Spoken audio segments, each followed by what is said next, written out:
Heyo, happy Monday, Plug Talk Sports Day. Very excited. This is episode 26, but I'm very excited because we're going to be talking about my sport all night long, and that is soccer.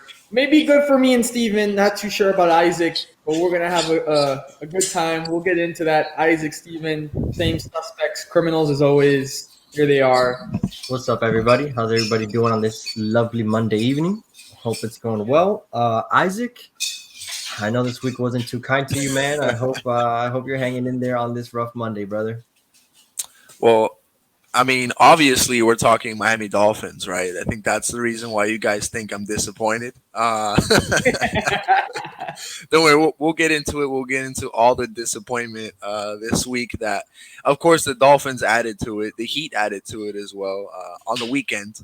But Sunday was definitely a terrible day. But we'll get into it. Isaac, I don't know, man, but Steven looks kind of sus down there, bro, with that red on. I don't know, Steven, what are you wearing right now? What's going on? Yeah, let's Well, switching this is a teams. comfy jersey. I kind of like the color. Is that a State Farm shirt? Yeah, the comfy jersey. It's actually Steve from Colombia, State man. Farm. I'm a fisherman. You didn't know? Columbia. Okay. I was gonna tell you, I thought you were aware that the Red Sox got knocked out. I was gonna leave that for my plugs, my shameless plugs, but yeah, just a little disappointed at that. It's okay. Well, let's get into it. Plug of the week. What you guys want to do? Shameless or a plug? Which one you guys in the mood to do first tonight? Well, since we're on the topic of Red Sox, I'll do my shameless and Okay, just we'll start shameless. keep talking about how bad the end of that series was, dude. Yeah. I expected them to pull out. Like everyone said we're going back to Boston with a 2-1 lead. We were comfortable. We were in Boston with a 2-1 lead, and we just folded it away. Our Astros came back, took two in Fenway, took the last one in Houston, and everything went downhill when Eduardo Rodriguez did the little time thing, and he tried to take that shot back at Correa. And Alex Cora was in the dugout. I mean, I'm sure a lot of people saw it when Eduardo Rodriguez went back into the dugout, and he was doing that, time thing. Alex Cora got him, and he literally got him in a headlock, and he told him like right here, like, "Hey man, I like what you did, but don't do that. You pitched great, had a great game, but don't do that shit anymore." And I don't know. I guess it just gave them some momentum, but just How do happened you that how do after you that feel? they How snapped. do you feel about that, Steve? As obviously you played baseball. I, I like it. I feel like it brings a level of competitiveness and drive into the game. I like it. Yo, it does. And they asked Correa about that after the game. What do you think about Eduardo Rodriguez mimicking your celebration and this and that?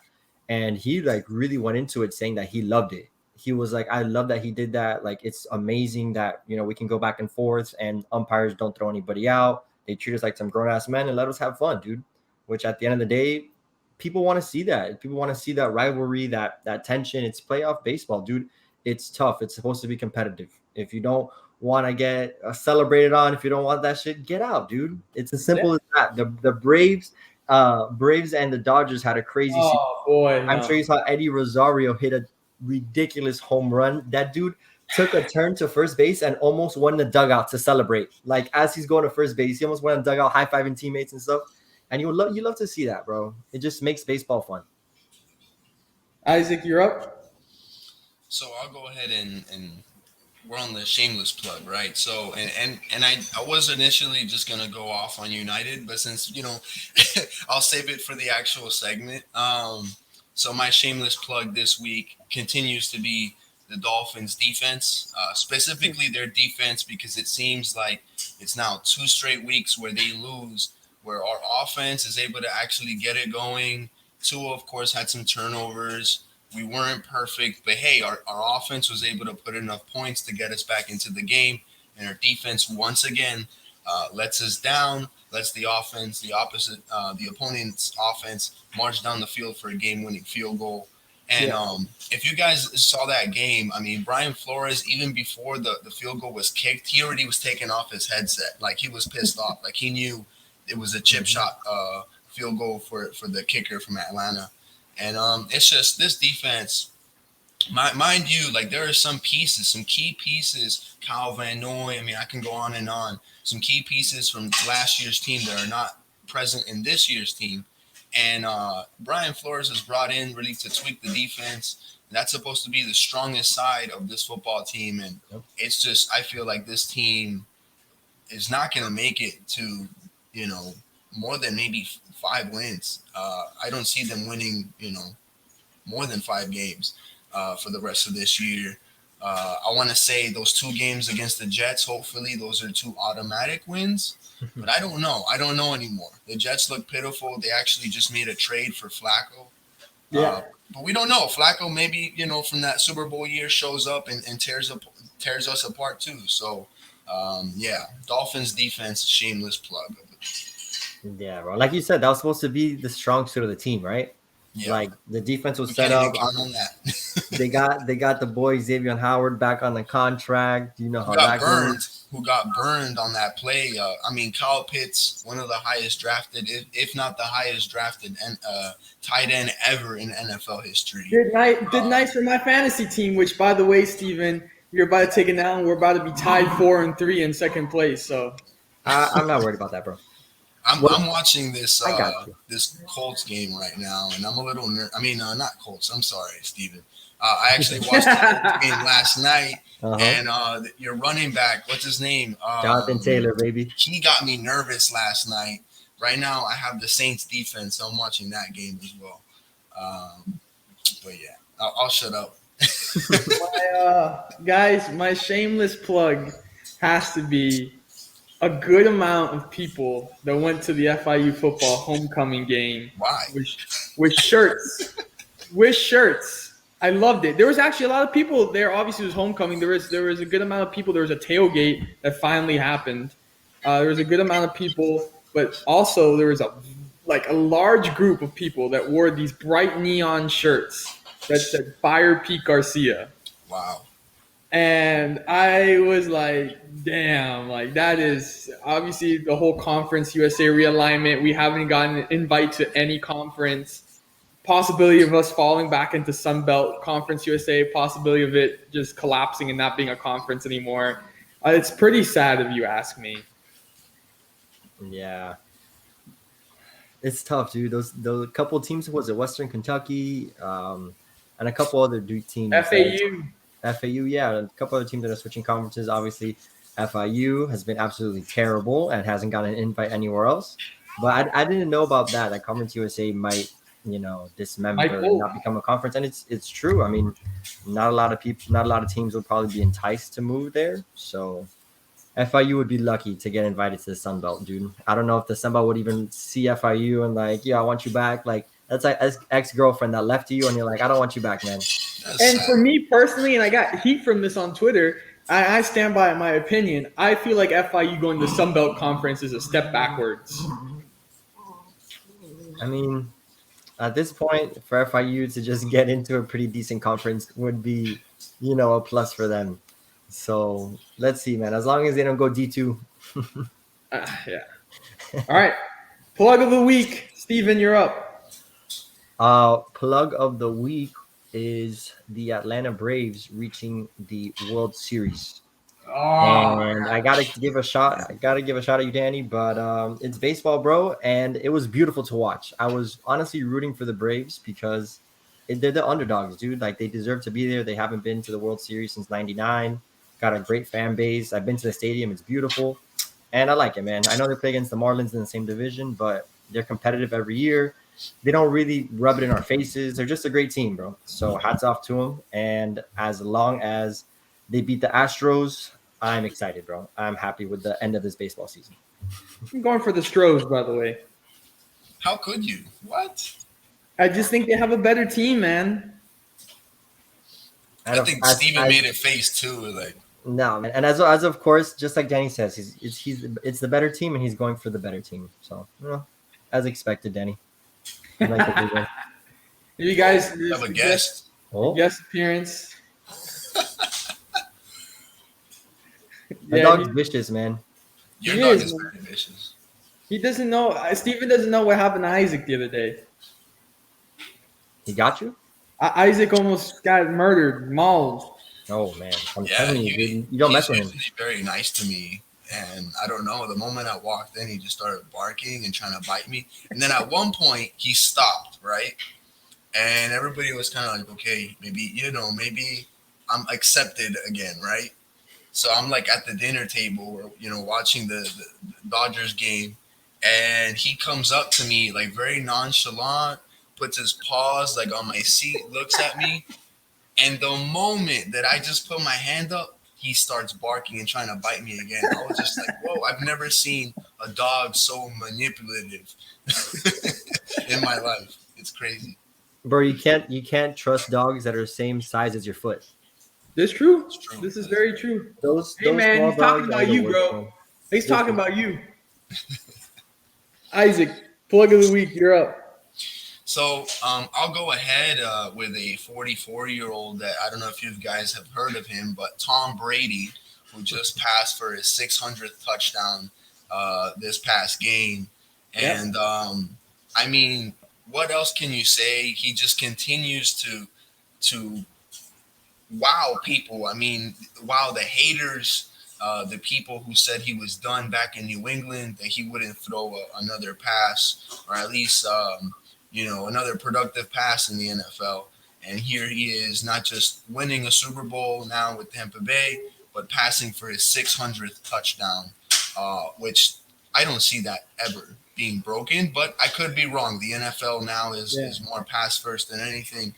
And, you see these guys like Kyler Murray put some crazy stats week to week. So, but yeah, 600 touchdowns. I mean, I remember, I think it was Peyton Manning passing, it was Peyton Manning passing Brett Favre's record. And that was a big deal back in the day. I think that was like 425 or something like that. And now 600 for Brady. I mean, it's incredible. yeah. And did you hear the story about what happened to that ball? Yeah, it basically got stolen. So Mike Evans gave it up to a fan, right? Mike Evans, he scored the touchdown. Then he went in, decided to give the ball to a fan, and the way that story goes is that the fan gave the ball back after the game. Someone went up and requested it back, and now he's going through a deal with the Tampa Bay Bucks because that ball, obviously, there's been no football ever that's gone for the 600th touchdown. So this ball would supposedly be worth around 500 grand if he would have kept it and sold the ball. So knowing this, the Tampa Bay Bucks gave this man a pretty nice offer. They said you can get 2 signed jerseys and a helmet from Mr. Brady. You will get a signed jersey and a signed pair of cleats from Mike Evans, $1,000 credit to the team store, and 2 season tickets for this season and next season. Hey, that sounds good to me. Pretty solid deal. So for sitting in some seats and grabbing a ball, man, that sounds like a pretty good deal to me. I'm about it. It sucks that he couldn't keep it and sell it for 500 grand, but I'm sure then he didn't would know do the same for Inter Miami, like steal like a goal or the ball that like a goal was scored by Higuain or something like that. One of Higuain brothers. Yeah, I don't know about that one, but actually, they gave season ticket members a commemorative, like they gave us this little box, and in the box was a ticket from the inaugural season with like a pin and a scarf. So my dad, I guess I can say this is my plug of the week. I mean, I think my plug of the week would have been with Steven, our little golf adventure at Killian. It was a fantastic course. But I think my dad would be my plug of the week. This guy gets the box, right? He opens the box, sees the scarf, sees the ticket, and he's like, "Oh wow!" And like we're still at the tent picking this box up, right? My dad's like, "Oh wow!" Then he looks at the guy. He's like, "How much do you think this go on eBay?" And I'm like, "Oh man!" I'm like, "You really did not just ask that." Taking shots, man. That guy. Well, both of you guys know my dad. It's interesting Funny character. dude, Yeah. Funny dude. All right, let's get into it. And if you guys hear some growling in the back, it is the dog. But Usually upset. yeah.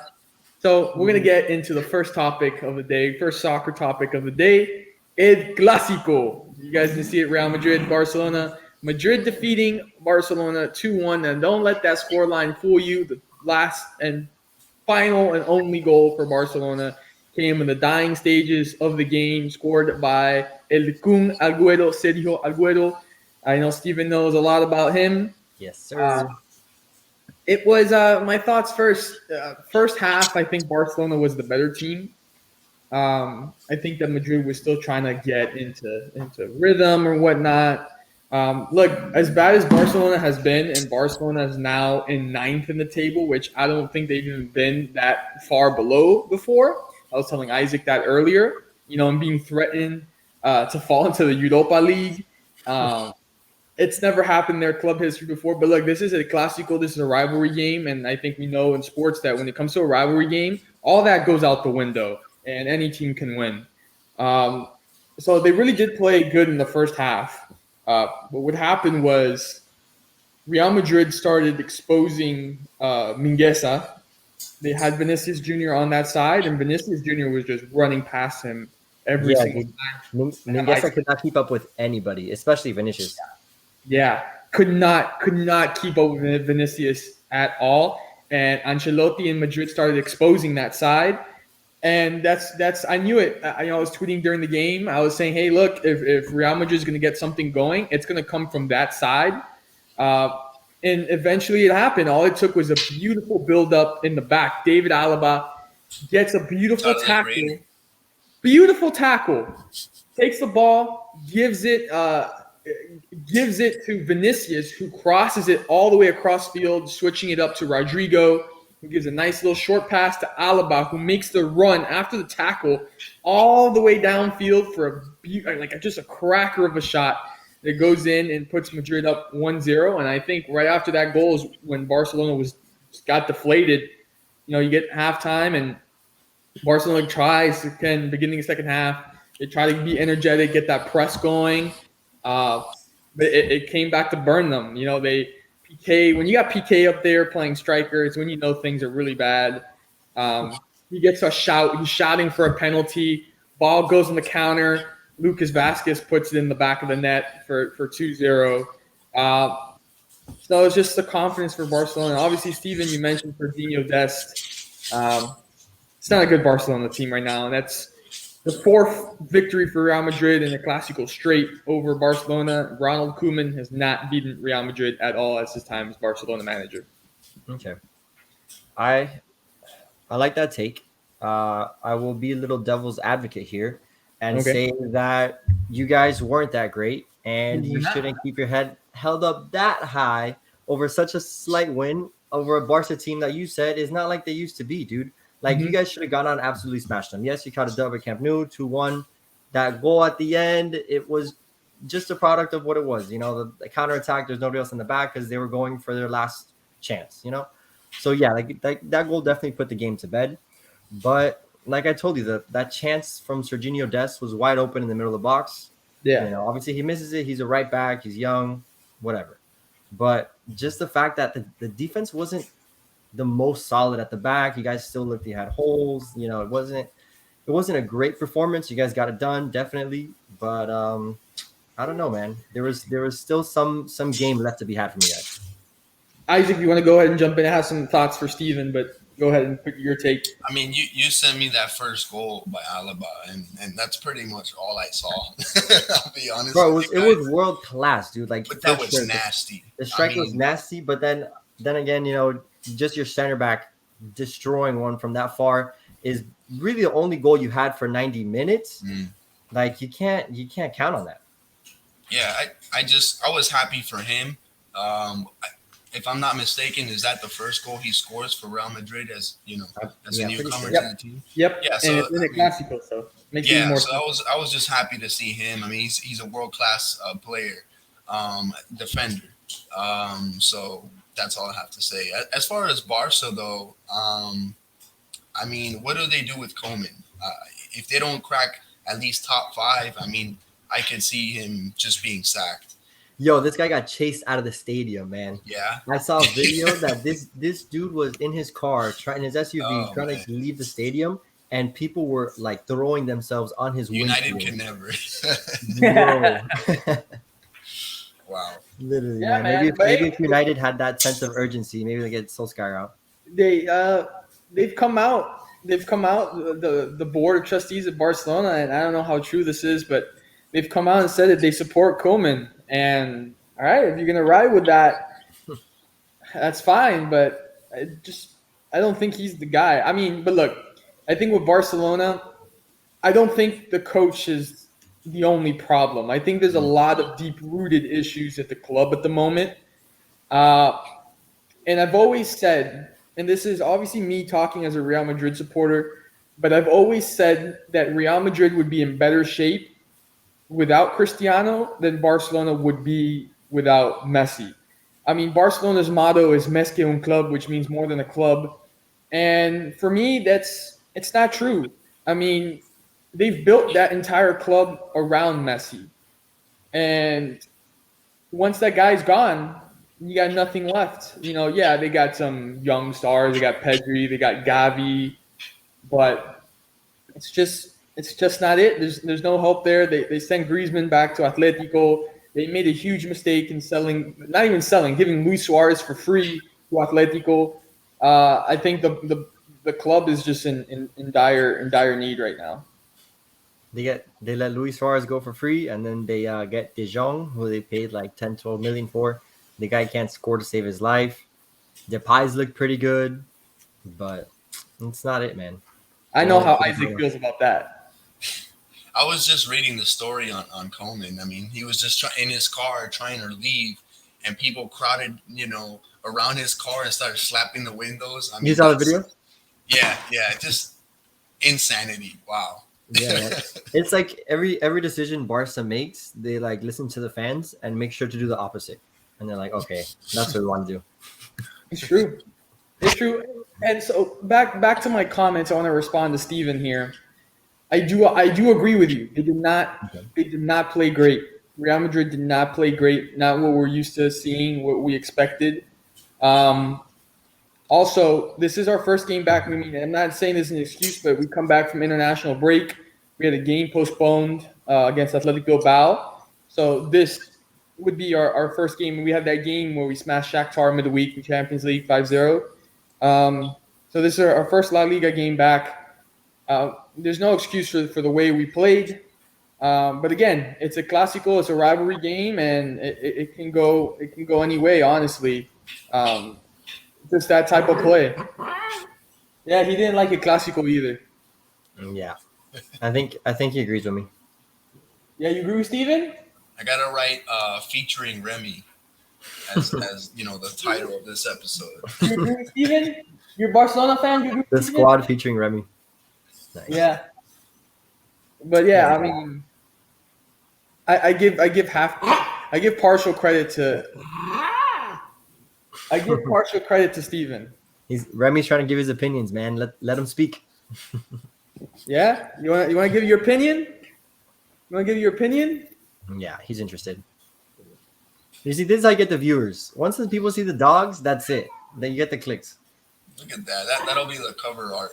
This is like a Right parrot on my shoulder, dog. Yeah. Is the moon out? We gotta check. I'm not sure, bro. I just don't. Yes. I just don't think he's happy that Steven's wearing red. Yeah, That could be it. he's upset at something. Talking about red in Manchester, let's move on to something Isaac is gonna. I know he's gonna have a very big rant about. It was another rivalry game here. Manchester United taking on Liverpool at the Theatre of Dreams, Old Trafford. Boy, did that get ugly in a hurry. I remember I was watching it Clásico. As soon as that was done, turned on the TV over to watch this Manchester United game. And I remember texting Isaac. I was like, hey, they scored. And he was like, yeah, it's 1-0. It's 1-0. Like a little bit later, hey, bro, they scored again. It's 2-0. This guy gets upset, and he's like, I'm turning off the TV, and I get the Dolphins later. I'm not going to watch any of this crap for the next couple of days. And then it just turned to an absolute row. It was just 3-0, 4-0, 5-0. someone who's in the running to finalist Ballon d'Or right now. Got a hat trick, Mohamed Salah, who's playing fantastic at the moment. Yeah. Isaac, speak on behalf of your team, on behalf of Manchester. Well, I won't defend them. And if you look at some of the goals, I mean, not some, probably the first three goals were exactly the same. Where you have a ball that's crossing over and our defense is just crashing inside, and there's nobody on either side, and there's nobody there to defend the cross. There's nobody in position where you have Wan-Bissaka or I think it's Lindelof on the other side. They're inside where Maguire's supposed to be, just completely out of position, and you have somebody crossing in with, whether it's Mo Salah or somebody like Usane actually also didn't even play the first half. He didn't need to play the first half because you saw that the way that Liverpool was able to pass the ball, they looked like Barcelona of old, just tiki-tac, just these really easy inside passes, and before you know it, you had Salah or somebody else running on the coast, on the side, on the wing, and just outpacing Shaw, outpacing Wan-Bissaka, and it's I think number one, it's a lack of tactic. When you have to blame the coach anytime the team loses by more than 3 goals, hell 5. It was 4-0 at halftime, so that's number one, right? You wonder, well, did you guys practice anything this past week, right? But then you look at our offense or our attack, and it's that same issue that we have had for even before Ronaldo got there, where it's very stagnant. We don't have that one player who's willing to go inside and out or make that outside pass. You see Ronaldo waiting on the wing for a pass, and the ball never gets to him.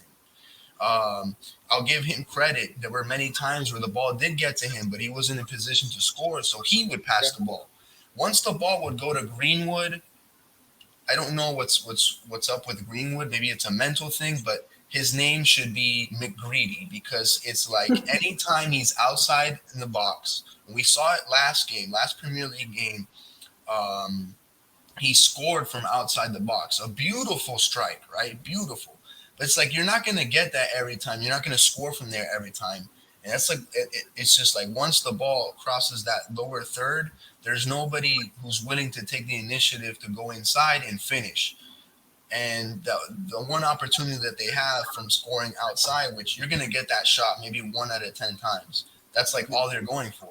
You see Luke Shaw, hitting the ball over the crossbar.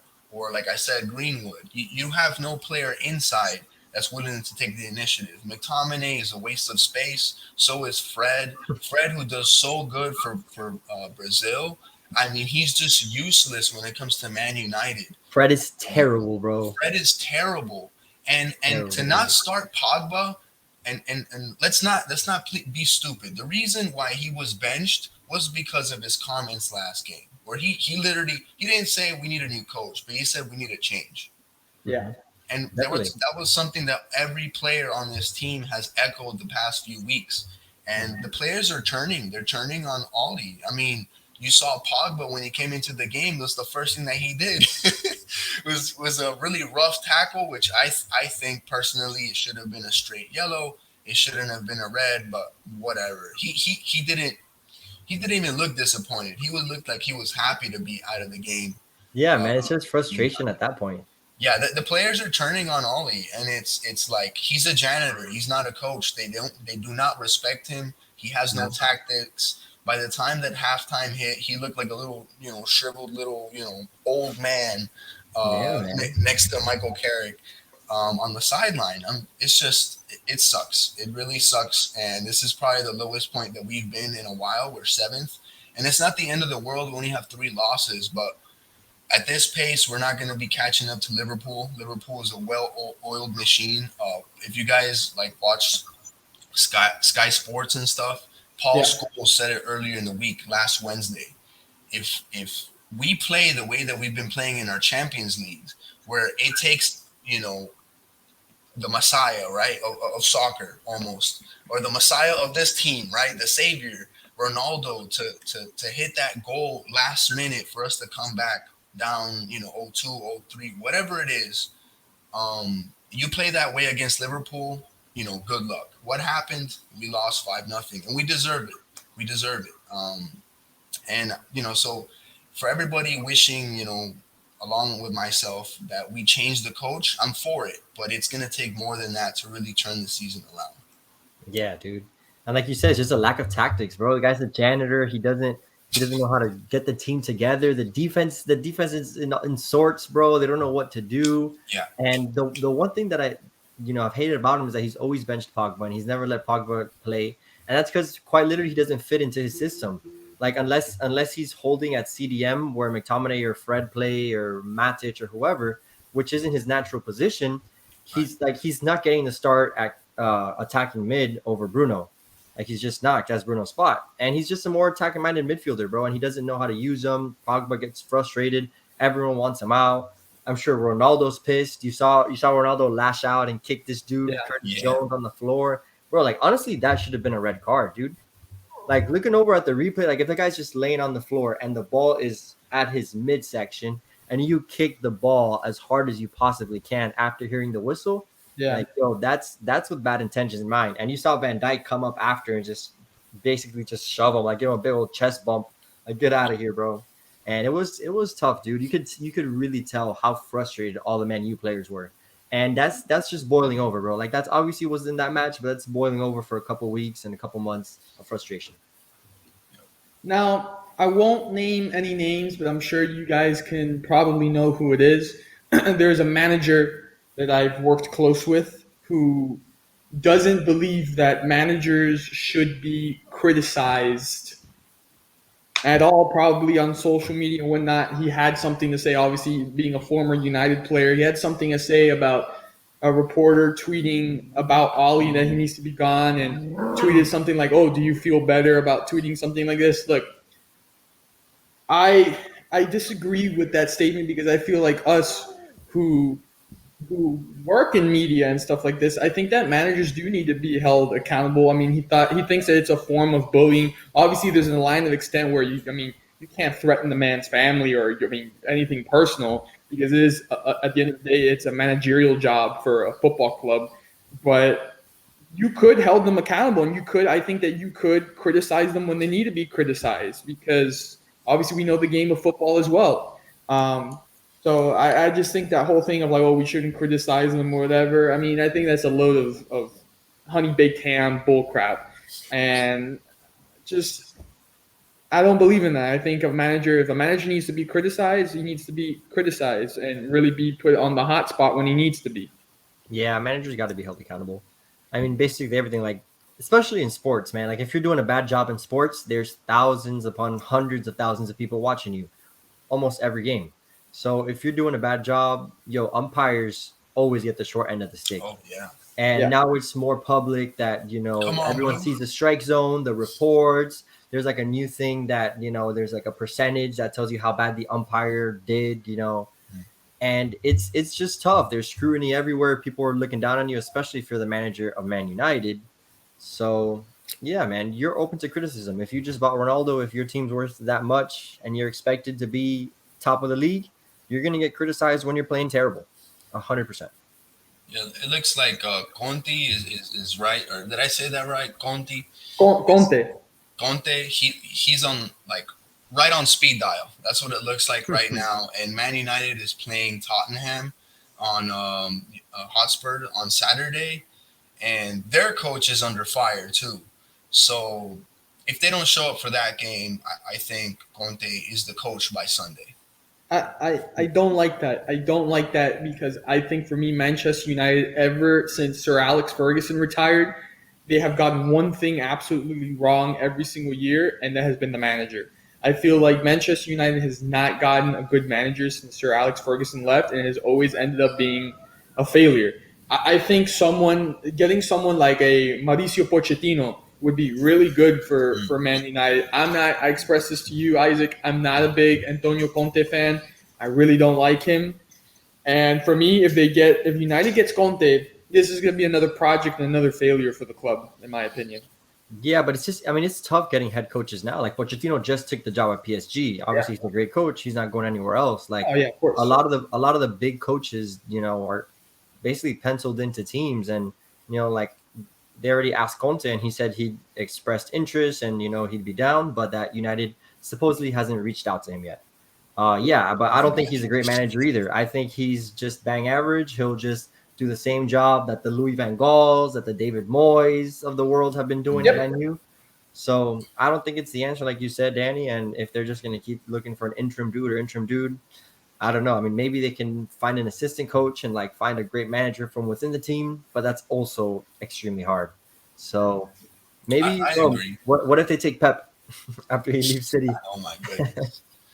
Around That would be great because he would fix our attack, hopefully at least, and maybe play Van de Beek, who we haven't seen at all, barely. Honestly, We'll see. We'll see. What around happens. the horn, does Ole make it the rest of the season? Isaac, No. yes or no?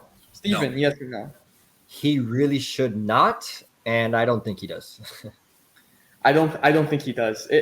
I mean, the season, it's not even halfway yet. I mean, we practically just started. I don't think that he will. I don't think he will make it. I So- think if United really wants to at least be top three this season, and crack a league, a Champions League spot this season, at the least, right? That's Yeah. that's the least that they get this season. Mhm. They need to get rid of him fast. And like I said, I think by Sunday he's out. If they get, if they lose by more than 2 goals against Tottenham, which they shouldn't, but if that happens, he's done. So let's switch topics here into Ballon d'Or. You guys, who do you think? Let's go around the horn quickly and we'll discuss it. Who do you think deserves it? Isaac? Salah. I mean, you're gonna ask me this on the worst weekend in Man United history in a while, and at least in the Premiership. And Salah. He is so impressive. Probably one of the most complete players, not named Messi or Ronaldo out there. And he's just having one of the greatest seasons probably in Liverpool history in his position. Before Steven goes, I won't say mine until after Steven. I do respect Salah. I think he's having a great season. He's making a case for the award, but it's not who I'm going to name at all. Steven, go ahead. Remy disagrees. So first of all, I just want to say that being the Ballon d'Or and being FIFA and being the trophies they give out, I think that they're just going to give it to Messi. I feel like Messi has enough accolades and I don't know what, and I feel like they're going to give it to him. But who I think was the best soccer player this past season, who absolutely carried both of his teams to titles, who destroyed it, and who was always the quietest guy that you don't hear his name called because he's a pivotal part of the team and he doesn't show it. He's not flashy.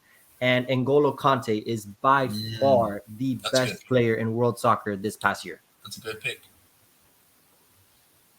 The guy carried Chelsea. Everyone saying Jorginho, and this and that. This guy is literally the heart and soul of the Chelsea team, while being the heart and soul of the French national team, who both won trophies, dude. Like, this guy made Jorginho look amazing next to him. He made Paul Pogba look like, I don't know, Zidane, bro, in those Euros. So I Again- got to give it to Conte, no doubt. Again, I respect both of those shouts. I really do. I really do think both of those guys have made a case for themselves. But you guys have not mentioned one person who the award was not given last year. And this one person really deserves it. And for me, that's Robert Lewandowski. This man absolutely deserves the award. I mean, for what he's done, again, that award should have been his last year. He's going to be my number one candidate to win it. And behind him, I mean, I got Salah in third, but behind him, it's going to be Karim Benzema. I mean, I thought that was your pick. Okay. Benzema has really, I think people didn't see his greatness as much because of having Cristiano on the team. But now that Cristiano's gone, you're really seeing the greatness of Benzema. And I definitely think that he deserves to be in that conversation. I don't think Remy agrees. No, sounds Remy like- disagrees. Yeah, sounds like Remy is not a fan of Benzema or Lewandowski, man. Sorry. I gotta go. I gotta go with Lewandowski, man. He deserves. It's not a bad shout, and definitely if the Ballon d'Or was awarded the previous year, he would have won it, and that's why they didn't give it. So, like I'm saying, man, it's FIFA. They love giving their awards to Messi and Ronaldo. That's why I think Messi's gonna win it, but he shouldn't, man. He was great. He had a good season. It's always Messi, but I gotta give it to Conte, dude. He's too nasty. Deserves a recognition, you know. I just have a question for you guys. I know this is not on the rundown, but maybe we could just answer it real quick, yes or no. If you guys heard of, FIFA talking about having the World Cup every 2 years. What were This is on your the opinions on rundown, that? by the way. Oh, This was the next topic. So Isaac, you did a fantastic job of switching there. Seamless okay. transition. Well, Seamless. I see MLS Cup playoffs, but Well, we can leave that for last. yeah. So, I guess I'll go ahead. I think no. There's so much going on between Europa League, Champions League, the regular, domestic leagues, and then you have the European leagues as well, national leagues as well. It's just so much on the players at this point. To have the World Cup, such an amazing event, but every 2 years, where you're not giving these national teams, the opportunity to have their young players develop before putting them out there. I mean, I think that's one thing that makes it so special is where you have a James Rodriguez or these young up and coming players just break out of nowhere every 4 years.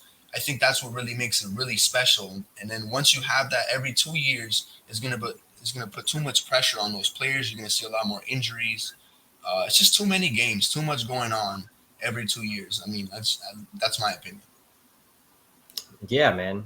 They're already playing through too many games. There's too many injuries.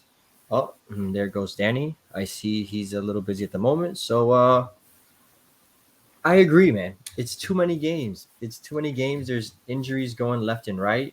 And it takes away from, like you said, the greatness of the World Cup, dude. Like you Yeah, see, like the you novelty. appreciate, yeah, you appreciate these dudes and these young guys, and like everyone's so excited to see who's gonna show up and show out, like you said. And happening once every 4 years, it doesn't give you the chance to play, I don't know, 7, 8 World Cups, throughout a long career because it's just too much. At one point, it has like there's appreciation for it. People take it so serious for that reason. It's gonna lose its magic if it's every 2 years. And I think it was Alexi Lalas on Twitter, the American sports commentator, and he was saying that he would have loved it, man. That he wanted every 2 years. That it's FIFA's greatest attraction. It's the way they bring fans, and I don't know what, and why wouldn't they have it every 2 years?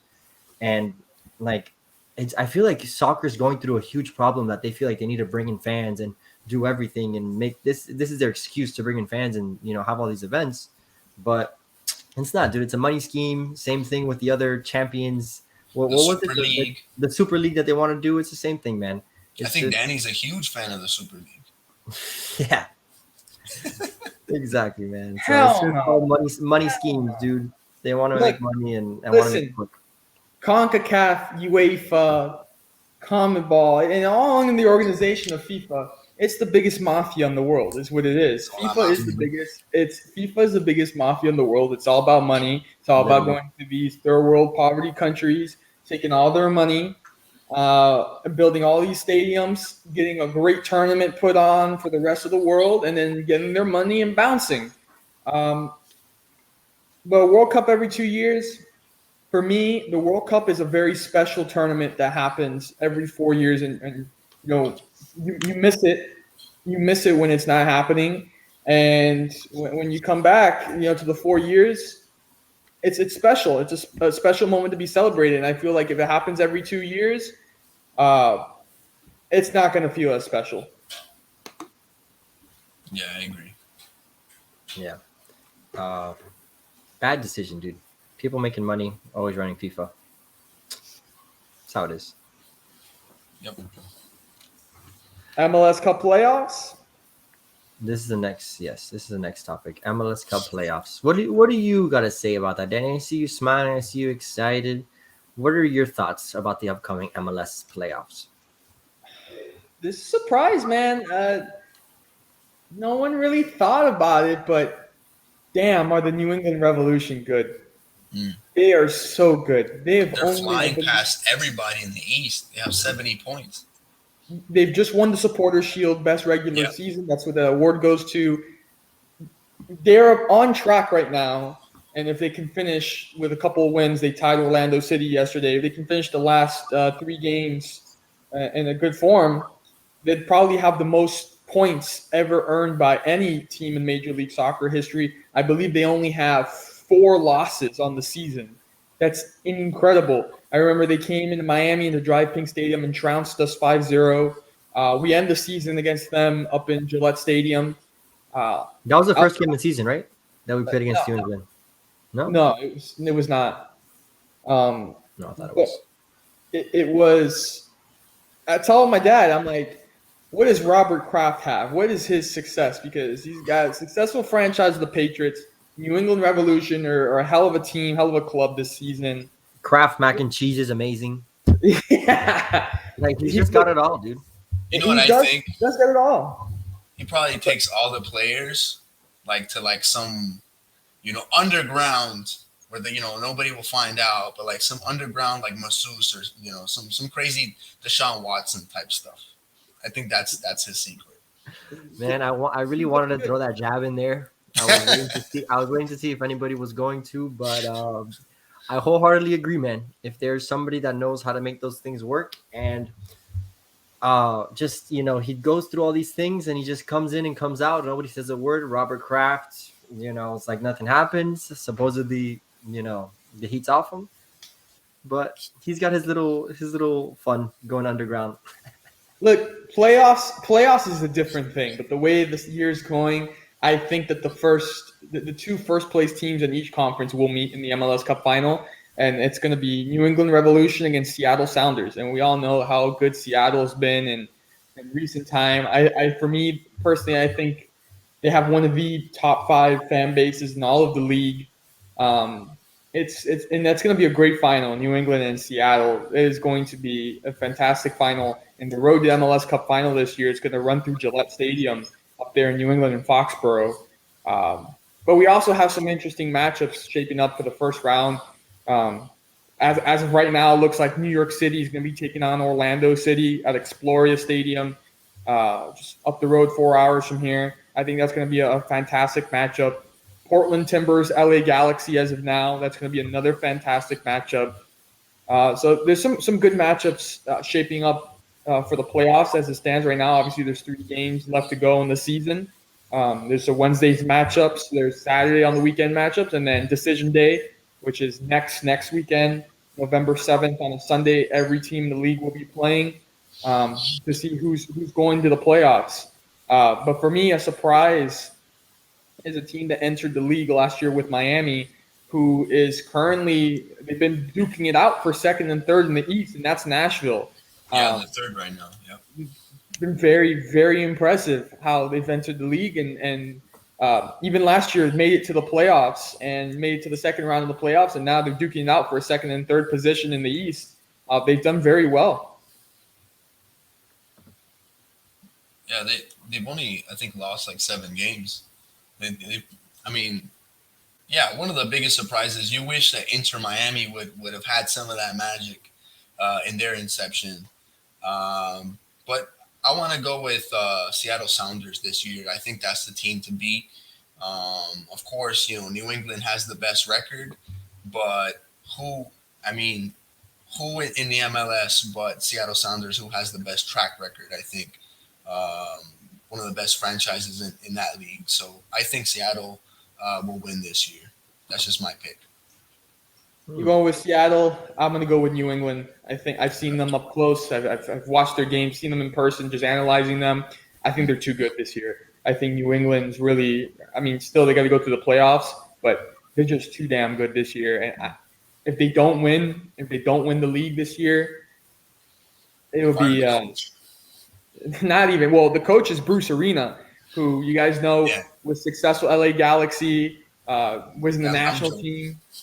And if they don't win this year, it'll be highly disappointing with the way that they've played all year round. Hmm. I'm gonna go with a little bit of a wild card here. I'm gonna take Orlando. I'm gonna take the Colorado Rapids. Okay. Now they played well. I'm pretty sure it was them that played against a game against Miami, against Inter, and they really whooped us, right? I gotta check it out because I know they bro, did play them Negatory, like not too long. negatory. We have not played Colorado Are you thinking of Columbus? or that's Portland. that's what I'm thinking of. Columbus. That I went to that game that we got sacked. They're pretty. Yeah, I'm looking at them now. They have 38 points. Miami is actually up from by a spot. Columbus is the Actually, they're defending tied. champion. They're tied in the East. Columbus Crew. This man is capping right now. I thought I had seen him play, dude. I guess He's like, I saw a yellow team destroy Miami. I was like a black and red, bro, and it was tight. I forgot Steven, I had too many I think cold you're- ones that day at the game. I think you're thinking about Nashville.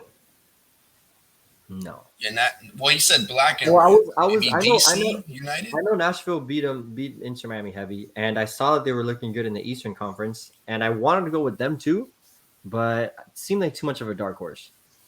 I still got Colorado Rapids, baby, all the way. I went to Denver, beautiful city. Interesting pick, but I like it. It's different. Did you say a Very bad different. word, Danny? Did I say a bad word? Yeah, or did Remy did? Remy. I think he's tripping over there. He just heard Colorado Rapids. He's like, I've never heard that before. That pick come out before, but hey, I like it. It's bold. It's different.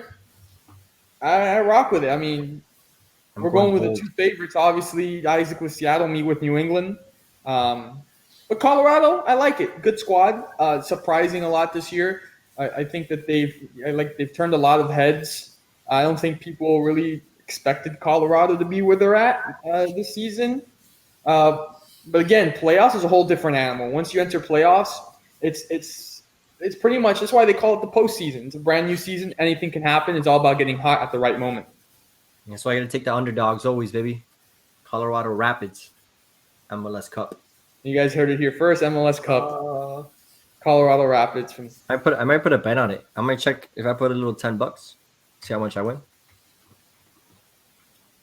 Why not, man? No hay dinero. I'm gonna put money on Manchester United, bro. Against Tottenham. No, the whole season, bro. They win the Champions League. Okay, no, that's it. You're losing already. That's a losing battle. I think you should put a lot of money on that bet, actually, Danny. Well, the odds are pretty stacked against them. So go ahead, man. If you got money All right. to lose. We're gonna get into the trivia question. I want to see if you guys can get it. You guys know, or can you name me? It doesn't have to be in order. Can you guys name me all the teams that our very own Gonzalo Higuain has played for? I mean, I just know Madrid and Juve. Yeah, it's a given. Madrid, Juve. Before that, I didn't watch him play, honestly. Is it So I don't- River Plate? Isaac's got his first team ever down. It is River Plate. He started in Argentina and River Plate. Where did he move after that? After River Plate, he moves to Real Madrid. So that's a big move. Getting a Must kid be from nice. South America going to Real Madrid, that's impressive. That is a big move. Did he not play for Napoli? He did play for Napoli. Here we go. Is that it? There's no way he played for another team. There's more. There's more? I'll tell you. You guys want me to go in order? Go ahead. So he starts off his career at River Plate, goes to Real Madrid. From Real Madrid, he goes to Napoli. From Napoli, he goes to Juventus. From Juventus, he goes to AC Milan. I don't remember him there. That's right. That's right. He went to Milan, dude. From Milan, he goes to Chelsea. I don't remember that either. What? Played in That's Chelsea. crazy. Yo, are you serious? I feel like this That's is serious. like a dream that I never had. Dead serious. What? Higuain played in Chelsea. From Chelsea, he goes back to Juventus.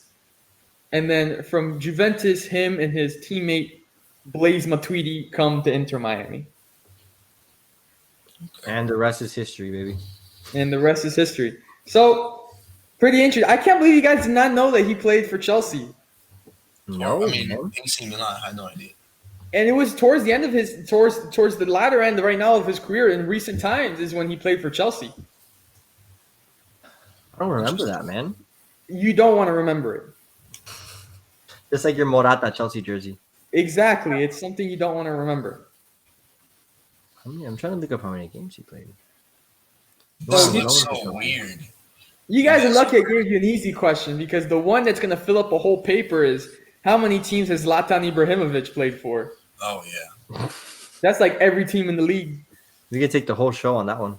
Across Europe. You can just analyze how many. This just looks. This doesn't look right, guys. It just doesn't look right. Told you guys. Yo, I forgot about that, man. Yeah. Boy, I'm looking through it now. He played a bunch of games. 2018, I believe, was when he was with Chelsea. Yeah, 2018, 2019 season. I'm telling you. Man It scored won, 12 goals in 37. No, my bad. He scored 5 goals in 14 games in the Prem. So, not the best contribution. I will say, though, look up his stats at Real Madrid. I think that's when he was at his prime, Oh, yeah. and he was nasty. He was nasty Real Madrid, and he had a comment the other day where he was like, I was at Real Madrid, and I don't know how many goals I needed to score. Well, it was hard for him because Gonzalo was competing with Karim Benzema for that spot. And Madrid had brought Benzema over from Lyon, and obviously Benzema's Benzema, and Benzema's been on a tear ever since. But it's hard. I mean, when you got to compete with Benzema, it's hard. I mean, he did well, dude. 190 games in La Liga. He put away 107 goals with 45 assists. That's about 150 goal contributions in 190 games. That's great, bro. That is production, like you said. That was Higuain at his finest, bro. I didn't watch soccer back then. I didn't see it. That was before my time of viewing the sport. But the highlights, he looks like the real deal, bro. Nothing like the Higuain of late. That's for sure. You know, when I first encountered Higuain was obviously when he came to Real Madrid, and I saw him in his younger days and all his days at Real Madrid, and nasty. I'm telling you, nasty player. Like he would net anything that would come his way was in the back of the net, honestly. And he was a great striker. But again, like when you're on a club that has so much talent, you're not going to get that playing time that you expect, and you have to share the spot with Benzema. You have to compete with Benzema. But for those numbers that you just said, Steve, for putting that up, those are great numbers to put up for a club like Real Madrid. That means that you've done well and you've made it. Yeah. Higuain's the real deal, bro. Yeah. Was. Oh. Anyways, guys, a great soccer episode. You know, we can talk all day about soccer, especially when you two up there. I just love you guys watching, you guys banter, you guys rivals over there, Man City, Man United. It's always great. As soon as that game is on, I gotta, and I like insinuating problems. I always text Steve on those days. I text Steve and be like, hey, Isaac said this shit about Man City. And I'll tell Isaac, hey, Steve said this about Man United. I thought what me Like the and chaos. you talk about, was undercover. You know what I'm saying? Here you are showing everybody the receipts. What's up with that, man? Danny likes throwing you under the bus, bro. Airing my dirty laundry. Yeah, guys. I just like to see a little bit of chaos, Like to see a little bit of rivalry action going on. Oh, man. Anyways, it was fun. I'm sure we'll have another soccer episode at some point. Obviously, MLS Cup playoffs are coming up. We're going to have some content on that. So stick around for that in November. It'll be great. And we'll see you guys next Monday for a new episode. Thank you, guys. Appreciate you guys as always. Take it easy, everybody. Great show.